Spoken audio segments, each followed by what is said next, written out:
Bonjour Anthony Morel. Bonjour. Ce logiciel est capable de cloner n'importe quelle voix à partir de quelques mots seulement. Oui, alors ça peut être la vôtre, la mienne ou celle d'un acteur célèbre, par exemple, reproduite à la perfection à partir d'un petit extrait vocal. Alors il y a plusieurs projets en date, mais le dernier, vous pouvez le tester gratuitement d'ailleurs depuis quelques jours, il s'appelle Eleven Labs. Donc le principe, c'est que vous allez lui envoyer un extrait audio d'une minute de n'importe qui. On reprend le podcast de votre chronique par exemple. Par exemple, exactement. Alors plus l'extrait est long, plus ça va être précis, mais à partir d'une minute, ça passe. Et à partir de ces quelques phrases, eh bien cette intelligence artificielle à laquelle on a appris à décortiquer et à recomposer une voix dans ses moindres nuances, elle va être capable de recréer votre spectre vocal avec une grande précision, de cloner votre voix en fait, et de vous faire potentiellement dire n'importe quoi. Alors c'est gratuit. Ouais. Pour l'instant, il est programmé surtout pour fonctionner avec des voix américaines. Je vous dis ça parce que moi je l'ai testé, et du coup, alors il a reproduit ma voix, mais j'avais un gros accent texan comme ça, et du coup, ça casse un petit peu le réalisme. Bon, c'est drôle avec l'accent, mais c'est surtout effrayant parce que ça veut dire qu'on peut usurper l'identité de n'importe qui et lui faire dire n'importe quoi. Oui, et d'ailleurs, à peine cet outil mis en ligne, eh ben, les dérives ont commencé. On lui a fait dire des choses absolument dingues, ce qu'on appelle des deepfakes. Par exemple, il y a un extrait qui a fait le tour du web.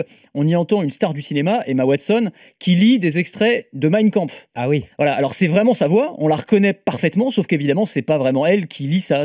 Donc, en fait, on a cloné sa voix et on lui a fait lire ces extraits. Elle a le droit de déposer plainte contre Alors qui, j'imagine que quand oui. ça pose plein de Alors ça questions. pose des questions, mais peut-être contre les concepteurs du logiciel. Voilà, en tout cas, ça va poser des questions. Alors d'ailleurs, les concepteurs du logiciel essayent de se dédouaner un peu en disant non, non, mais on va prendre des mesures de sécurité. On va demander aux gens maintenant qu'ils donnent une pièce d'identité pour pouvoir s'inscrire pour éviter les dérives. Bon, on verra ce que ça donne, mais clairement, il va y avoir un certain nombre de problèmes. Partie cybercriminalité aussi. Vous savez, les fameuses arnaques au président où on se fait passer Oui. pour un chef d'entreprise en imitant sa voix. Bah là, vous imaginez, vous allez pouvoir cloner la voix d'un chef d'entreprise, appeler un subalterne et puis lui faire débloquer des fonds, verser de l'argent sur tel ou tel compte, etc. Donc il y a vraiment des gros problèmes en vue. Alors, il y a le côté négatif, mais on peut aussi trouver des applications assez utiles avec ça dans le cinéma par exemple. Bien sûr, plus besoin de s'embêter avec des doublages approximatifs, on va juste traduire ce que dit un acteur en version originale, passer sa voix dans ce logiciel et on va se retrouver avec une version française doublée plus vraie que nature, avec la vraie voix de l'acteur.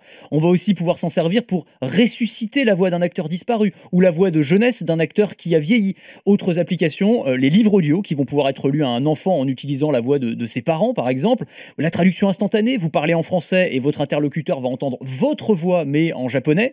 Et puis dans les jeux vidéo aussi, la possibilité de personnaliser à l'extrême, le personnage que j'incarne à l'écran pourrait avoir ma voix dans la vraie vie, sans compter le domaine médical pour redonner une voix à ceux qui l'ont perdue par exemple.